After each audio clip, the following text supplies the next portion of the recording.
My life as a Carrington meant perfection on the surface, silence beneath, until that midnight call from Savannah changed everything.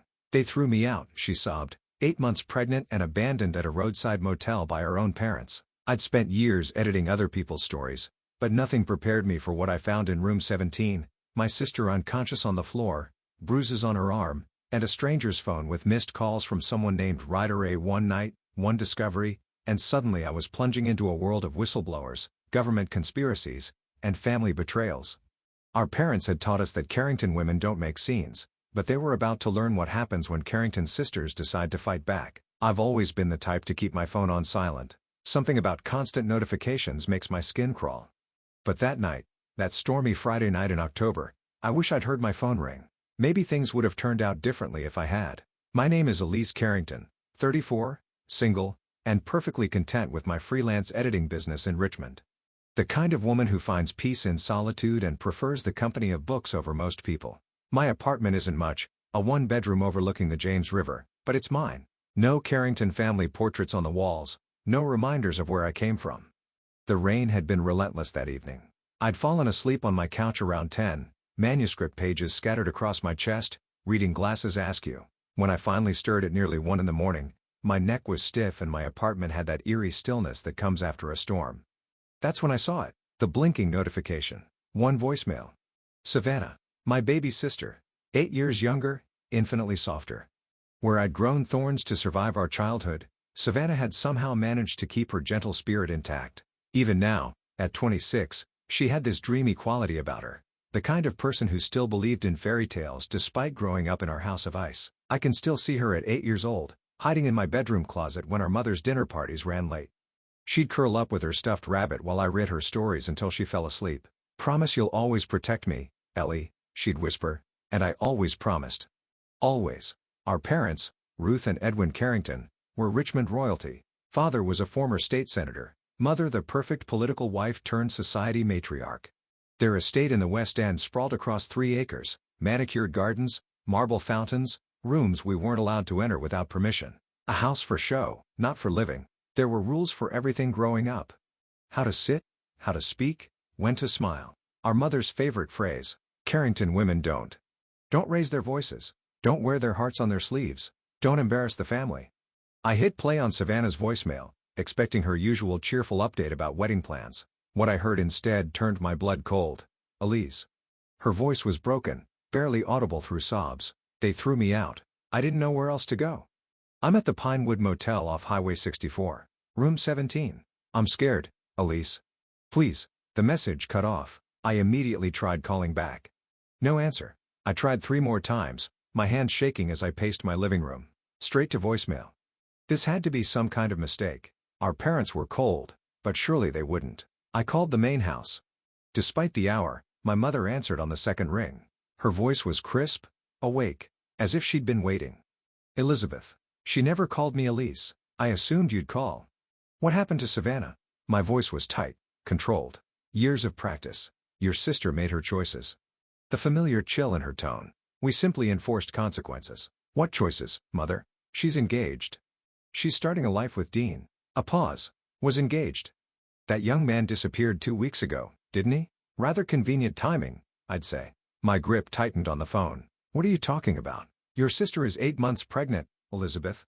Unmarried. The Andrews family has already withdrawn from the merger with your father's company. The damage is extensive." I couldn't process what I was hearing. "You threw your pregnant daughter out in a storm because of a business deal?" "We gave her options." My mother's voice was eerily calm. "She refused them." "What options?" I demanded. "That's between Savannah and us.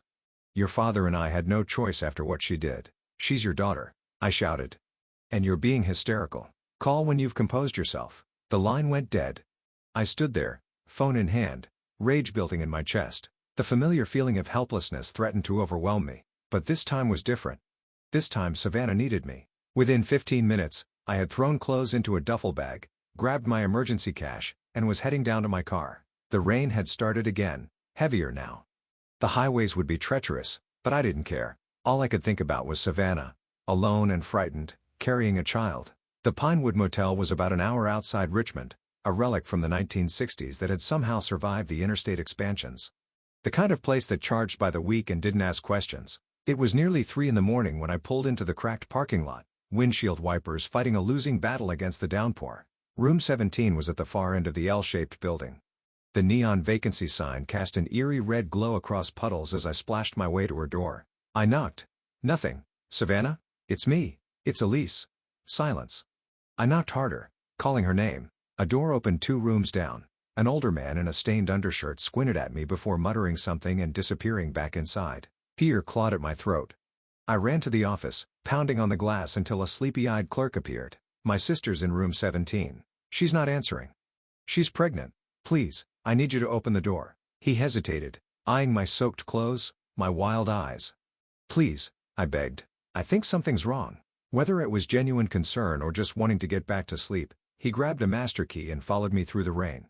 The key stuck in the lock, and for a moment I thought it wouldn't open. Then the door swung inward. The room was dim, lit only by the bathroom light. The air smelled of cheap cleaning products and something else, something medicinal. Savannah. That's when I saw her. My sister was lying on the worn carpet between the bed and the wall. Her golden hair was spread around her head like a halo, her face ghostly pale. One arm was flung outward, angry purple bruises visible even in the dim light. Her other hand rested protectively over her swollen belly. "Call an ambulance," I screamed, dropping to my knees beside her. She was breathing, but barely conscious. Her eyelids fluttered as I cradled her head. "Ellie," she whispered, "I knew you'd come." As the motel clerk fumbled with his phone, something caught my attention. A buzzing sound. A phone on the nightstand, not Savannah's pink-cased iPhone, but a black, nondescript model I'd never seen before. I reached for it, checking if it might be Dean's. The screen was locked, but I could see the notification. Multiple missed calls from a contact labeled only as Writer A. I stared at the phone, then back at my sister's bruised arm, her ashen face. What had happened here? And whose phone was this? Something told me our parents' dismissal of Dean's disappearance wasn't a coincidence. Nothing ever was with the Carringtons. As sirens wailed in the distance, I made a silent promise to Savannah and her unborn child. This time, I wouldn't just protect them. This time, I'd fight back. The ambulance lights painted the motel walls in pulses of red and white as paramedics rushed to attend to Savannah. I held her hand the entire ride to the hospital, watching her chest rise and fall with shallow breaths. Her engagement ring caught the light, a modest diamond that our mother had once called disappointingly practical. Now it hung loose on her finger. "BP's low but stable," one paramedic said. "How far along is she?" "About 8 months," I answered, not taking my eyes off Savannah's face. "The baby? Is the baby okay?" He pressed a stethoscope to her belly. "Fetal heartbeat is strong." "Let's get her to the hospital." Richmond Memorial was quiet at 4 in the morning. The emergency room doctor, a woman with kind eyes and a no-nonsense manner, diagnosed Savannah with mild dehydration and stress-induced syncope. "We'll keep her overnight for observation, but she should be fine. The baby too." Relief washed over me, followed immediately by rage. I couldn't stop thinking about our parents throwing her out, about those bruises on her arm that the doctor had gently documented with photographs, about the mystery phone that now sat heavy in my jacket pocket. Once Savannah was settled in her room, for fluids dripping steadily, I made a decision. I squeezed her hand, whispering, "I'll be back soon," and drove straight to my parents' house. The first day it was already stirring when I arrived. Lights blazed from the kitchen where Marta, the housekeeper who'd been with my parents for 20 years, would be preparing my father's precise breakfast: 2 soft-boiled eggs, whole grain toast, black coffee. I didn't ring the bell. My old key still worked. My mother was in the sunroom, reading glasses perched on her nose, reviewing some charity gala seating chart. She looked up when I entered, her expression shifting from surprise to careful neutrality. "Elizabeth, it's barely 6. To what do we owe this dramatic entrance? Savannah's in the hospital." I kept my voice flat. "In case you were wondering." Something flickered in her eyes. Concern? Fear. But it vanished so quickly I might have imagined it. "Is she all right?" "No, thanks to you." I stepped closer. "What really happened, Mother? Why does she have bruises? Who was with her at that motel?" "I'm sure I don't know what you're implying." She removed her glasses, folding them carefully. "Your sister was distraught when she left. Perhaps she fell." Don't you dare." My voice shook. "You threw your pregnant daughter out in the middle of the night. Why? Because she embarrassed you? Because some business deal fell through? You always were prone to oversimplification." My mother stood, smoothing her silk robe. "It's about legacy, not love. Something you've never understood." My father appeared in the doorway, impeccable in his tailored suit despite the early hour. His silver hair was perfectly combed, but his eyes, usually sharp with authority, avoided mine. "Ruth," he said quietly. "We should speak privately." I blocked his path. "No. No more secrets, Father. Savannah could have lost her baby last night. Your grandchild." Something in his face changed, a crack in the perfect Carrington facade.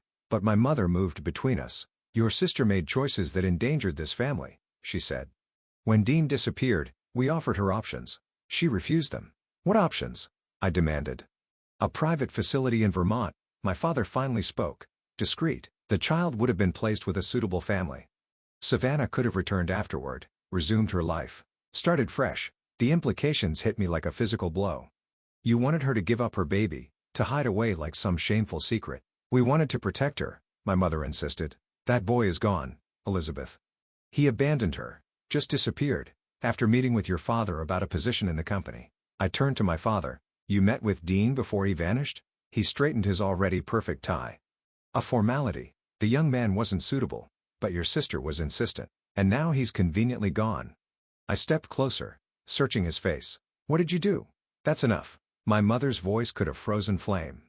"If you've come here to hurl accusations, you can leave. We've done what's best for this family, as we always have." I laughed a harsh, bitter sound. "This family? You mean your reputation? Your social standing? Your precious legacy?" I turned to leave, then paused at the door. "Savannah and her baby are my family now. Stay away from them. Both of you." My father called after me, something softening in his voice. "Elizabeth, wait." But I was already gone. Back at the hospital, Savannah was awake, looking small against the white sheets. When she saw me, her eyes filled with tears. "I'm sorry, Ellie. I didn't know where else to go." I sat beside her, taking her hand. "Don't apologize. Not ever. Tell me what happened." "Everything." She bit her lip, then nodded. "Dean's been different these past few months. Jumpy." Checking over his shoulder. 2 weeks ago, he said someone was following him.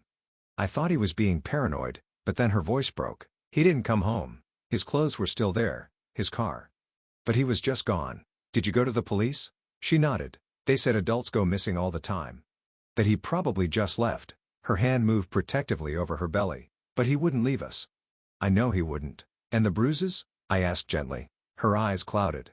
"I don't remember. I went to that motel because Dean had stayed there before. I thought maybe he left something, some clue. But when I got there, the room was already paid for in his name, like he knew I'd come looking." The chill ran down my spine. "Savannah, did Dean ever mention someone called Ryder, eh?" Her brow furrowed. "No, why?" I pulled out the black phone. "This was in your room. It's not yours, is it?" She shook her head, eyes wide. "I've never seen it before." While Savannah rested, I stepped into the hospital hallway and called Terry, an IT specialist friend who occasionally helped with my more tech-heavy editing projects. I explained the situation, minus the family drama. "Bring it by my place," he said. "I might be able to get past the lock. No promises, though." As I hung up, a nurse approached me. "Ms. Carrington, your sister left something in her personal effects." She handed me a weathered leather notebook. "She said you should have it." I flipped through the pages, my heart racing. It wasn't Savannah's flowing script, but a messier hand I didn't recognize. Pages of scribbled notes, addresses, initials, maps with locations circled, and one page, dog-eared and underlined. "They'll come for her if I'm gone." I froze, reading those words again. "They'll come for her if I'm gone." What had Dean gotten himself into, and why would anyone come after Savannah? Later that afternoon, Terry texted me to come over. His apartment was a tech paradise, multiple monitors, gadgets in various states of dissection. He handed me the black phone, now unlocked. "Whoever owns this was serious about security," he said, "but they weren't expecting someone with my skills." The self-satisfaction in his voice would have made me smile any other day. I scrolled through the messages. Most were cryptic single sentences exchanged with the contact labeled "right error." "Perimeter secure? Northwest quadrant compromised. Relocate. New papers ready Tuesday." And then, sent the day before Dean disappeared. "They found me. Stay hidden. Protect her." Terry watched me, eyes curious behind his glasses. "Your sister's boyfriend in some kind of trouble?" "I don't know," I murmured, opening the photo gallery. There weren't many pictures, mostly landscapes, blurry shots of license plates, a few surveillance-style photos of men in suits, and then one selfie Dean, his arm around someone whose face was cut off. The caption made my blood run cold. "Leo Martinez, 2021. Whistleblower program successful." Leo Martinez? I stared at the familiar face of the man my sister had planned to marry. "Dean Wilson, the quiet, earnest architectural designer from Seattle, was someone else entirely. I thanked Terry and headed back to the hospital, my mind racing. Dean had been living under a false identity. But why? And what did it have to do with Savannah? When I reached her room, I hesitated before showing her the photo. Her face crumpled in confusion. Leo Martinez? I don't understand. That's Dean. That's the father of my baby. Savannah, I said gently, I think Dean was hiding from something. Or someone. Did he ever mention a whistleblower program? Anything about his past? She shook her head, tears welling. He said he was from Seattle. That his parents died in a car accident when he was in college. That he wanted to start fresh in Virginia. Her hand trembled. Was it all lies? Everything. I sat beside her, squeezing her hand. I don't think so. I think he was protecting you. Look at this. I showed her the notebook page. They'll come for her if I'm gone. I think he cared about you. About both of you. Enough to hide whatever this is. As Savannah drifted off to sleep, exhausted from the revelations, my phone buzzed with a text from an unknown number. Leave the past alone. Or she'll pay the price. I stared at the message, fear and determination warring inside me. Whoever sent this didn't know the Carrington sisters very well. We'd been paying prices our whole lives. The morning light filtered through the hospital blinds, casting zebra stripes across Savannah's sleeping form. I'd spent the night in the visitor's chair, my neck stiff. The mysterious phone and notebook spread across my lap. The anonymous threat still glowed on my own phone screen. I'd tried tracing the number, but it led nowhere. A burner phone, most likely. While Savannah slept, I did what I do best, research. My laptop balanced precariously on the windowsill as I typed Leo Martinez whistleblower into the search bar. The results made my heart race. Leo Martinez, former defense contractor with Velker Dynamics. In 2021, he provided evidence of illegal surveillance operations conducted by the private military firm on American soil. He'd entered witness protection after threats to his life and then disappeared from public record. He'd disappeared until he became Dean Wilson and fell in love with my sister. I glanced at Savannah, her hand protectively curved over her belly even in sleep. Had she ever known? Had she fallen in love with a ghost? The doctor came in to check Savannah's vitals, confirming both she and the baby were stable. We'd like to keep her another night for observation, she said. Make sure the stress levels don't trigger early labor. I nodded, grateful. It would give me time. Opening the notebook again, I studied the addresses Dean had scribbled down. 3 locations in rural Virginia, all within a few hours' drive. Cabins? Safe houses? I needed to find out. Savannah stirred, her eyes finding mine. You're still here. Always, I promised. How are you feeling? Like my whole life was a lie. Her voice was small, but there was a new hardness there. A Carrington edge I'd never heard from her before. I need to know the truth, Ellie. About Dean or Leo or whoever he is. I showed her what I'd found online. She absorbed it silently, one hand absently stroking her belly. So he was hiding, she finally said. But from what? The article says the case was settled. The company was sanctioned. Maybe there's more to it. I pointed to the notebook. These addresses, I think they might be places he stayed. Safe houses. Her eyes widened. You think he might be at one of them? I didn't want to give her false hope, but I couldn't lie. I don't know, but it's somewhere to start. Savannah tried to swing her legs over the bed. I'm coming with you. No. I gently pushed her back. You need to rest.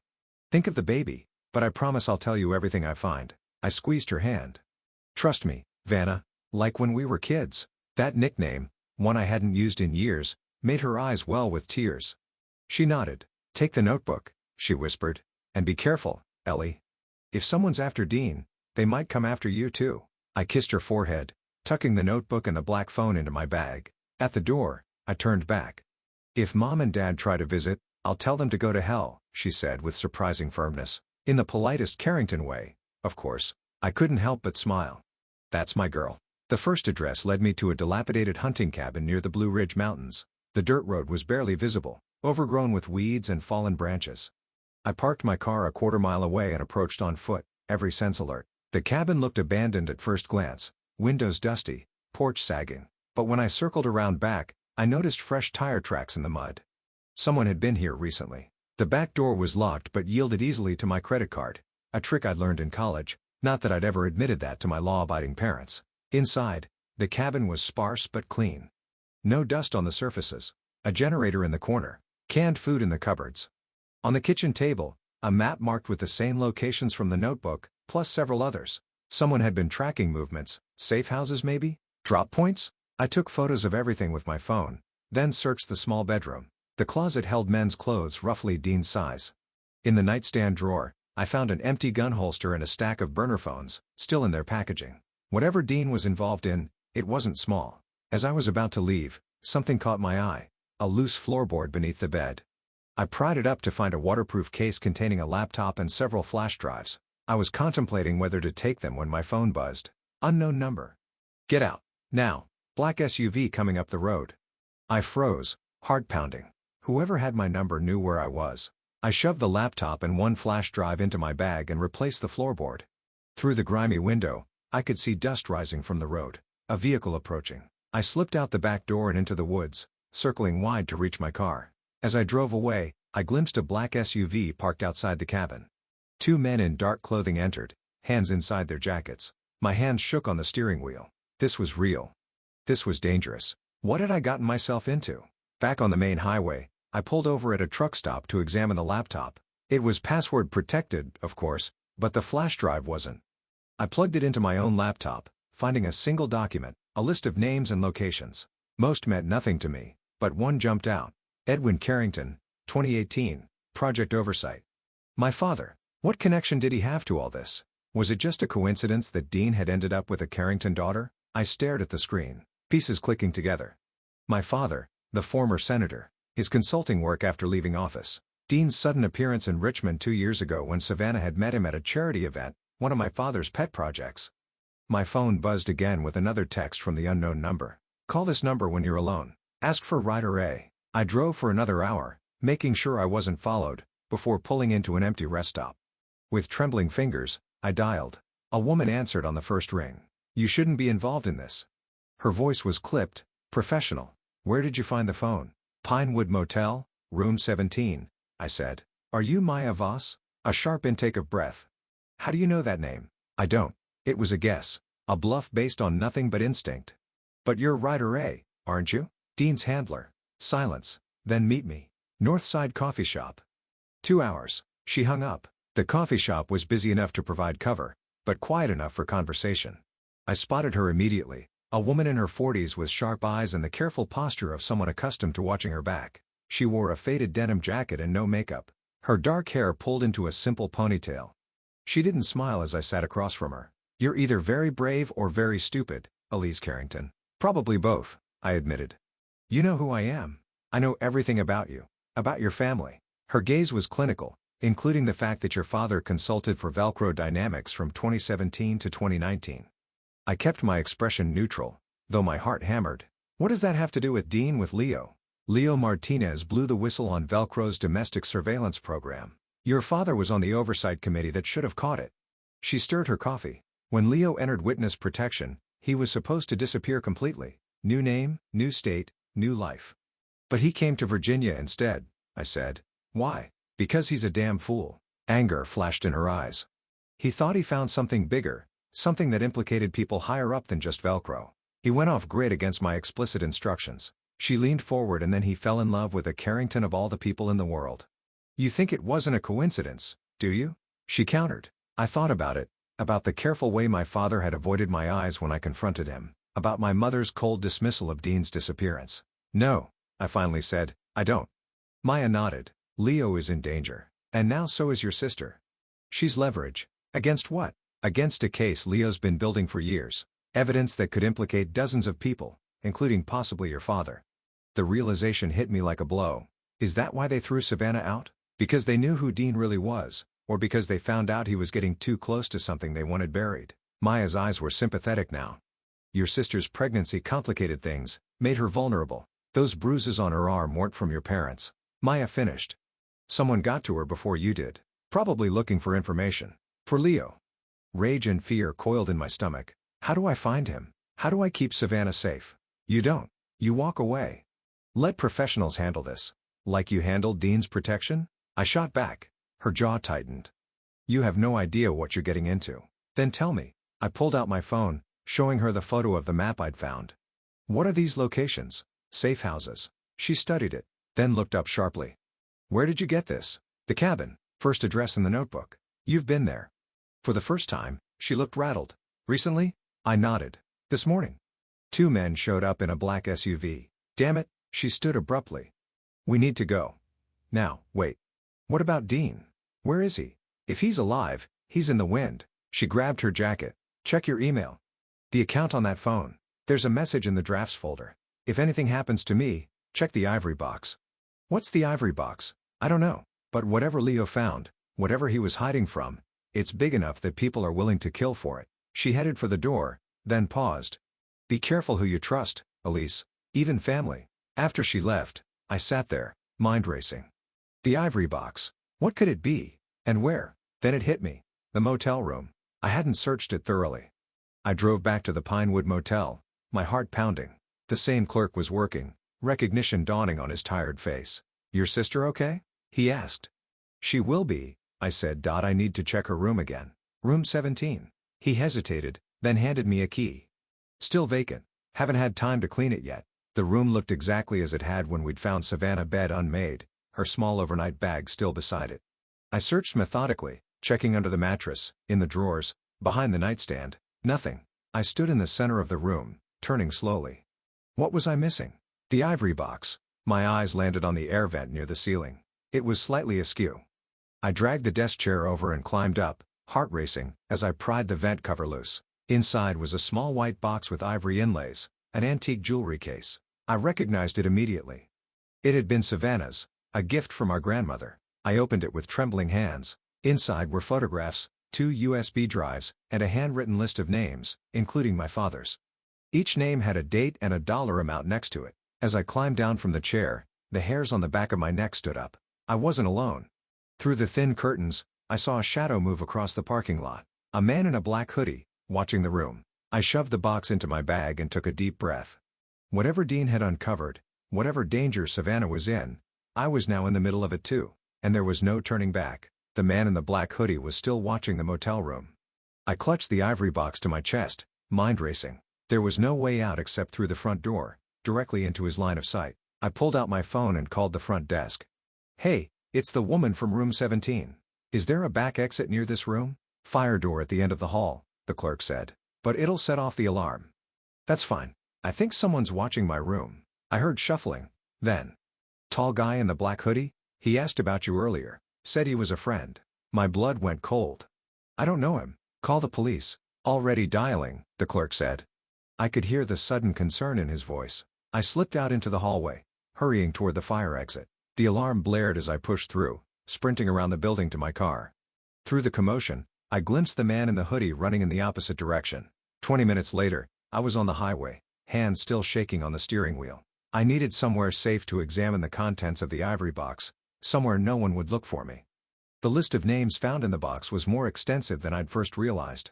Most were unfamiliar, but a few jumped out. Edwin Carrington, my father, Senator James Whitaker, General Thomas Benton, and several high-ranking officials from various federal agencies. Next to each name was a series of dates and substantial dollar amounts, hundreds of thousands, sometimes millions. At the bottom of the page, a single line was written in Dean's handwriting: Velker Dynamics, Project Insight, 2018 to 2021. I remembered reading about Velker in my earlier research. They were a private military firm blacklisted after a federal scandal, the very scandal Leo Martinez had blown the whistle on. Was my father connected to that same scandal? The dates matched his consulting period. I pulled into a roadside diner, ordered coffee, and plugged one of the USB drives into my laptop. It contained dozens of video files, surveillance footage, recorded phone calls, meetings in shadowy boardrooms. In one, I clearly saw my father shaking hands with a man identified in the file name as Kellner_CO_Velker. I watched with growing horror as the conversation unfolded. They discussed domestic intelligence gathering and preemptive citizen monitoring. My father nodded along, offering suggestions about legislative protection and oversight workarounds. My phone buzzed with a text from Savannah. Where are you? Hospital releasing me tomorrow morning. I couldn't bring her into this. Not yet. Not when I didn't understand what we were dealing with. I texted back, working on something. We'll pick you up tomorrow. Rest. Then I booked a remote Airbnb under a false name, using cash. If someone was tracking me, I needed to disappear, just for a little while, until I could make sense of everything.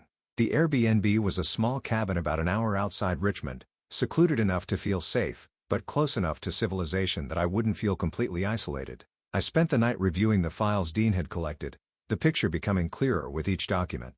Velker had been contracted to develop surveillance technology for military use overseas, but they'd secretly deployed it domestically as well, monitoring private citizens, gathering data without warrants. When Leo Martinez discovered this, he went public, triggering a federal investigation. The company was sanctioned. Executives resigned. Case closed. Except it wasn't closed for Dean. He'd kept digging, finding connections to politicians, military officials, and business leaders who had benefited from the program, including, apparently, my father. The next morning, I picked up Savannah from the hospital. She looked better, some color had returned to her cheeks, and the bruises on her arm were fading to a sickly yellow. "You found something," she said immediately, searching my face. "I can tell." I nodded, helping her into my car. "It's complicated, and not safe to talk about here." On the drive to the Airbnb, I filled her in on the basics: Dean's real identity, the whistleblowing, Velker dynamics. I left out our father's involvement for now. She was already dealing with enough. "So Dean was hiding from these people," she said, hands protectively cradling her belly. "But why come to Richmond? Why get involved with me?" "I don't know," I admitted. "Maybe it was coincidence. Maybe he was using me to get to Dad," she finished quietly. "That's what you're thinking, isn't it?" I reached over and squeezed her hand. "I don't know what to think yet, but I'm going to find out the truth." At the Airbnb, I helped Savannah settle in before showing her the ivory box and its contents. Her face paled as she read through the list of names. "Dad's involved in this?" Her voice was barely audible. "All those times he dismissed Dean, said he wasn't good enough for me. Was it because he knew? Because he was afraid Dean would expose him?" "Maybe," I said. "Or maybe he didn't know who Dean really was, but Dean was investigating him." Savannah's eyes filled with tears. "I don't know what's worse." Neither did I. That afternoon, I contacted a local reporter named Nico Greer. I'd edited several of his investigative pieces over the years, work exposing political corruption and corporate malfeasance. If anyone would know how to handle this information, it would be Nico. We agreed to meet at a public park the next day. I arrived early, scanning for anything suspicious, but the park was quiet, just a few joggers and mothers with strollers. Nico arrived right on time, his lanky frame and perpetually rumpled clothes a familiar sight. His eyes lit up when he saw me, then dimmed as he registered my expression. "This isn't a social call, is it?" he asked, sitting beside me on the bench. "I need your help," I said. "It's about Velker dynamics." His eyebrows shot up. "The surveillance scandal? That was years ago. The case isn't closed." "Not completely." I handed him a flash drive containing copies of some of Dean's files. "I need to know if this is legitimate. And I need to know how dangerous it would be to go public with it." Nico pocketed the drive. "Where did you get this?" "I can't tell you that yet, but it might be connected to a missing person. Someone important to my family." He studied me for a long moment. "This is serious, isn't it?" "Deadly serious," I said. "People are already being hurt." "I'll look into it," he promised. "Give me a couple of days." Those couple of days stretched into an anxious waiting game. Savannah and I stayed at the Airbnb, jumping at every sound outside. I disabled location services on our phones and paid for everything in cash. On the third day, my mother called. I almost didn't answer, but something instinct, maybe, made me pick up. "Elizabeth." Her voice was tense, lacking its usual cool control. "Where are you?" "Where's Savannah?" "Safe," I said. "Away from you and Father. You need to come home. Both of you. Immediately." I laughed bitterly. "After what you did? Throwing out your pregnant daughter? Trying to force her to give up her baby? You don't understand," she said. And for the first time in my life, I heard fear in my mother's voice. "There are things happening. Things your father never meant to be part of." "What things, Mother?" "I can't explain over the phone. Please, Elizabeth, bring Savannah home where we can protect her." "Like you protected her before?" I demanded. "That was," she hesitated, "a mistake. We thought we were keeping her safe from Dean, from whoever he really is." "So you did know," I said quietly. "Not everything, but enough to be concerned." She lowered her voice. "Your father received threats after that boy disappeared. We thought if Savannah wasn't connected to us, she'd be safer." It was such a twisted Carrington logic that I almost believed her. Almost. "We'll talk when I'm ready," I said finally. "Not before." I hung up as Nico's number flashed on my screen. "Elise," he sounded breathless. "This is big. Really big. We need to meet." We arranged to meet at his office that evening. I left Savannah at the Airbnb, promising to be back within a few hours. Nico's small office was in a converted warehouse downtown, the kind of place where startups and freelancers rented space. I took the freight elevator to the third floor, knocking on his door with our old pattern. 2 quick, 1 slow. No answer. I knocked again, louder this time. Still nothing. The door was unlocked. I pushed it open slowly, calling Nico's name.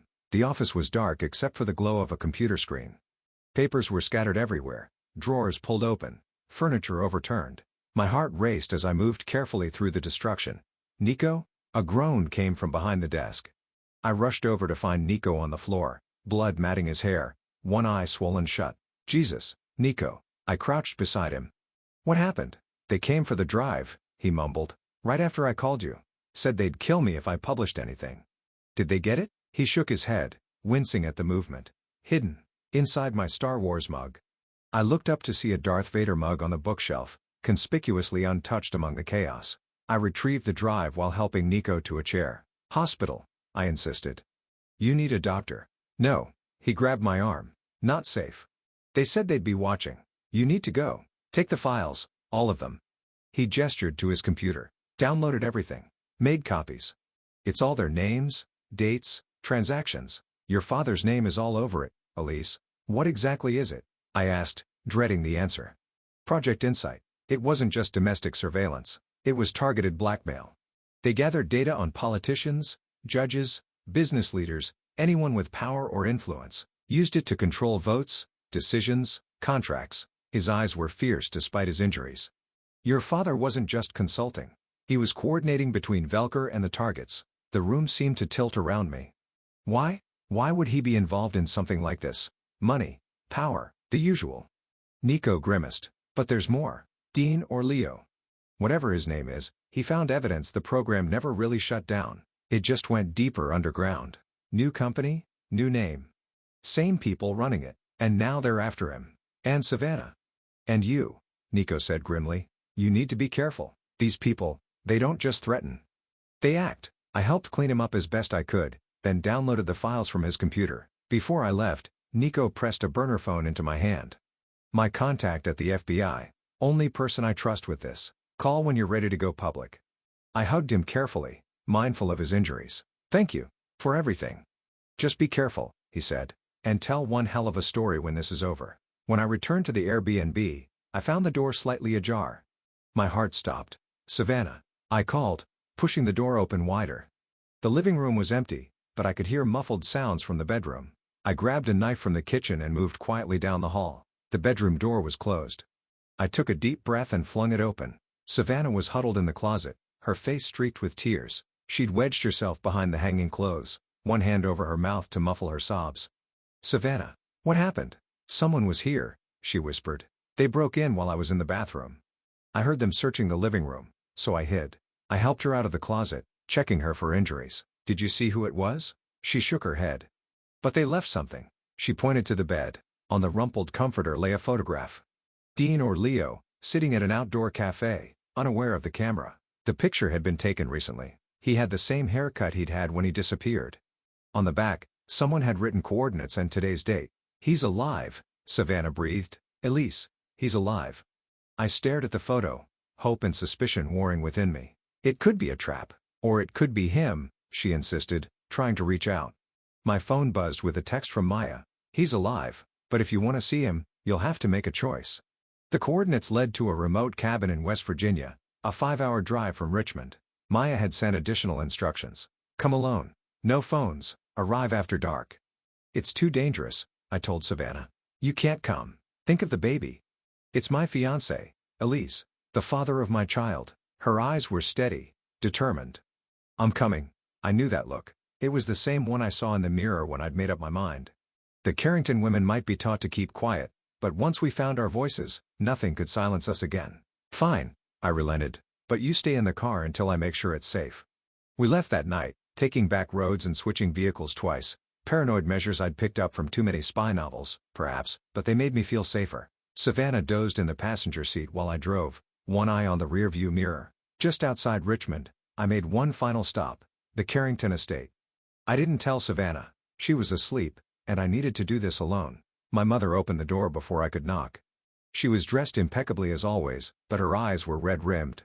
"Elizabeth," she said, relief washing over her face. "You came back." "Not for long," I said, stepping inside. "I need to talk to Father." She led me to his study, where he sat behind his massive oak desk. He looked older than I remembered. The lines in his face deeper. I know about Project Insight, I said without preamble. I know about Belker. I know what you did. He didn't deny it, didn't even look surprised. He simply opened a drawer and pulled out a check, sliding it across the desk toward me. For Savannah, he said. Enough to start over somewhere safe. No press, no noise. I picked up the check, the amount made my eyes widen, and then deliberately tore it in half, then quarters, then eighths, letting the pieces flutter back onto his desk. We don't want your money, I said. We want the truth. The truth? He echoed, a bitter smile touching his lips. The truth is I made a mistake. Got involved with people I shouldn't have. When I tried to back out, they made it clear that wasn't an option. So you what? Help them blackmail people? Spy on American citizens? I did what I had to do to protect this family. His voice hardened. When your sister started seeing that boy, when I realized who he really was, I tried to warn her away without telling her the truth. I thought I was protecting her. By throwing her out? When she's 8 months pregnant, that was your mother's idea, he said, not meeting my eyes. She thought if Savannah wasn't connected to us, they'd leave her alone. And it never occurred to you to go to the authorities? To do the right thing? He laughed a hollow sound. The authorities are compromised. How do you think this operation has survived this long? There are people in every agency, every branch of government, who benefit from Project Insight. I studied him, this man I'd feared and respected all my life. You're a coward. He flinched as if I'd struck him. I'm a pragmatist. There are forces at work here bigger than one family, bigger than your sister's broken heart. Dean is alive, I said, and I'm going to find him. My father's face drained of color. Don't, for God's sake, Elizabeth, stay out of this. Take your sister and go. Canada, Europe, anywhere. Just disappear, like you wanted her to do? Hide away this shameful secret. I shook my head. That's not who we are anymore. As I turned to leave, he called after me. Elizabeth. Be careful, these people, they don't make empty threats. Neither do I said, and closed the door behind me. Back in the car, Savannah was still asleep, one hand protectively cradling her belly. I brushed a strand of hair from her face, wondering if I was doing the right thing. Taking her into potential danger seemed reckless, but leaving her behind might be worse. We reached the coordinates shortly after midnight. The cabin was set deep in the woods, only a narrow dirt track leading to it. No lights were visible from the outside. I parked a short distance away, turning to Savannah. Stay here. Lock the doors. If I'm not back in 15 minutes, drive away. There's a burner phone in the glove compartment with Nico's FBI contact programmed in. Elise. Promise me. She nodded reluctantly. Be careful. I approached the cabin cautiously, every sense alert. When I reached the door, I knocked 3 short taps, like Maya had instructed. The door opened slowly to reveal a tall, bearded man holding a shotgun. Not Dean. Not Maya. Hands where I can see them, he said quietly. I raised my hands. I'm looking for Dean Wilson, or Leo Martinez. Maya Voss sent me. The man studied me for a long moment, then stepped aside. Inside, quickly. The cabin was sparsely furnished but clean. A fire burned in the stone hearth, casting long shadows. At a table in the corner sat Maya, her expression grim, and beside her, Dean. I breathed. He looked different, thinner, with a beard and longer hair. A bandage wrapped his left forearm, and he moved stiffly as he stood. Elise. His voice was the same, though. Where's Savannah? Is she safe? She's in the car, I said. She's fine. The baby, too. Relief flooded his face. Then he turned to the bearded man. Rami, bring her in, carefully. Rami nodded and slipped outside. What happened to you? I asked Dean. He gestured to his injuries. Belker's cleanup crew found me. I got away, but not before they left their mark. Maya stood, arms crossed. He's been hiding here for the past 2 weeks. I told him to stay put, but he insisted on reaching out once he heard about Savannah. She was in the hospital, I said. Someone hurt her. Dean's face darkened. I never wanted her involved in this. Any of it. When I met her, I didn't know who she was. Just this beautiful, kind woman who saw me, really saw me, for the first time in years. And when you found out she was Edwin Carrington's daughter, he had the grace to look ashamed. I should have walked away. But by then, I was already in love with her. I told myself I could keep those worlds separate. Until you couldn't, I said. He nodded. Until I found evidence your father was deeper involved than anyone knew. Until I realized Velker was still operational under a new name. Until they started following me. The door opened and Rami entered with Savannah. She froze when she saw Dean, one hand flying to her mouth. Dean, she whispered. He crossed the room in 3 strides, gathering her in his arms as she broke down in tears. I'm so sorry, he murmured into her hair. I'm so sorry I left you. I turned away, giving them a moment of privacy. Maya stepped closer to me. "We don't have much time," she said in a low voice. "Velker, or whatever they're calling themselves now, they have a cleaner team looking for him. For all of us." "What's the plan?" I asked. "We have evidence. Names, dates, operations. Enough to blow this wide open. But we need to get it to the right people, people who aren't compromised." "Nico gave me a contact at the FBI, I said. "Someone he trusts." Maya nodded. "That's a start. But we need more. International coverage, multiple agencies. Once this goes public, they'll try to contain it, bury it." "I have copies of everything," I told her. "Multiple backups. And Nico's already started compiling a story." "They got to him too," she guessed, reading my expression. "Beat him pretty badly, but he's still willing to help." Dean and Savannah joined us, his arm around her waist. "We have less than 72 hours, he said, before Velker transfers their assets offshore. Before the evidence becomes useless." I looked at Maya. "What do we need to do?" "Make a choice," she said bluntly. "Go public now, with what we have, which puts all of us at risk. Or wait, gather more evidence. Build a stronger case. If we wait," Dean added, "they might move everything, cover their tracks. We might lose our window. And if we go public now?" I asked. "We become targets," Maya said. "All of us, but especially you two." She nodded toward Savannah and me. "The Carrington daughters turning on their father? That's a story they'll want to silence." Savannah stepped forward, surprising us all. "I want to go public." "Savannah," Dean began. "No." Her voice was firm. "I've spent my entire life being quiet, following rules, hiding feelings because they weren't appropriate. I'm done hiding." I looked at my sister, this woman I'd always sought to protect, and saw a strength that matched my own. "She's right," I said. "We go public. Now." The next 48 hours were a blur of activity. Dean and Maya worked with Nico's FBI contact, while Rami helped secure communications. I compiled all the evidence, organizing it for maximum impact. We decided on a multi-pronged approach. Simultaneous releases to 3 major news outlets, 2 international papers, and a data dump to a secure whistleblower site. The story would break wide open, too big to contain. The night before publication, Dean pulled me aside. "There's something you should know," he said quietly. "About your father." I steeled myself. "What is it?" "He tried to get out. About a year ago. He contacted me through a secure channel, offered to provide evidence against Velker's new operation." I stared at him. "Why didn't you tell me this before?" "Because I don't know if it was genuine or a trap." Dean ran a hand through his hair. "He backed out at the last minute. Said they were watching his family too closely." I thought about my father's words. I did what I had to do to protect this family. And his warning. "Be careful." "Do you think he was telling the truth?" I asked. Dean shrugged. "I don't know, but I thought you should know before we go public. Once this breaks, there's no going back for any of us." That night, as the others slept, I made one last call to my father's private line. "It's me," I said when he answered. "We're going public tomorrow. With everything." A long pause. "Then I know. Is it true he tried to get out?" "Tried to contact Dean." Another pause. "Yes." "Why didn't you follow through?" "They showed me photos. Of you. Of Savannah. At work, at home. They had people following you both. Said it would look like accidents." His voice sounded tired. Defeated. I couldn't risk it. "And now?" "Now it doesn't matter." I could hear ice clinking in a glass. "Do what you have to do, Elizabeth. I'll face the consequences." As dawn broke, we sent everything out. Names were leaked. Evidence published. By noon, it was the top story on every major news outlet. Velcro executives were being arrested. Politicians were issuing denials. My father's name was everywhere. That evening, as we watched the coverage from a safe house Maya had arranged, my phone rang. My mother. "It's all coming down," she said without preamble. "The house. The reputation. Everything we built." "You built it on lies," I replied. "Perhaps." Her voice softened.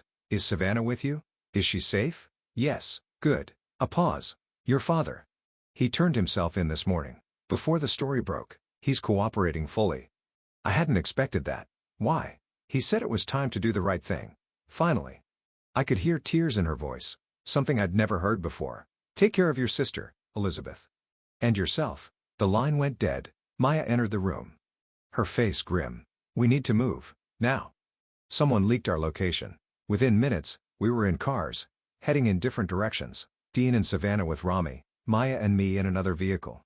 The plan was to meet at a secondary safe house in Maine, near the Canadian border. As we drove through the night, Maya glanced at me. "You did the right thing," she said. "All of you." "I hope so," I replied, watching the darkness rush past. I really hope so. The media storm that followed was unlike anything I could have imagined. For weeks, it dominated every headline, every broadcast. Private firms spied on Americans. Politicians implicated in mass surveillance. Ex-senator turned state's evidence. My father's face was everywhere, entering courthouses, flanked by attorneys. He looked older in those photos, diminished somehow. The mighty Edwin Carrington, brought low by the truth. My mother attempted damage control at first, issuing statements about my father being misled and manipulated. When that didn't work, she retreated behind the gates of the Carrington estate, refusing all interviews. I sent her one voicemail after it all broke. "You threw away your daughters for your reputation. Was it worth it?" She never responded. Dean and Savannah were placed in protective custody until the trials began. Maya disappeared entirely. Even I didn't know where she went. Rami occasionally sent encrypted messages confirming they were safe. Nico's story won him a Pulitzer nomination.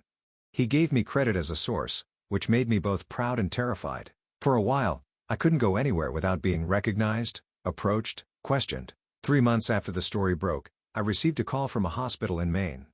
Savannah had gone into labor. I drove through the night to reach her, arriving just as dawn was breaking over the Atlantic. The small coastal hospital was quiet, with additional security that Maya had somehow arranged.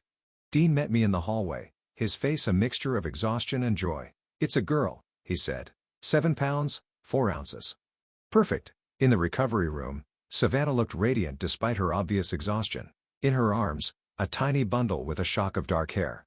Dean's hair. "Ellie," she smiled as I entered. "Meet your niece.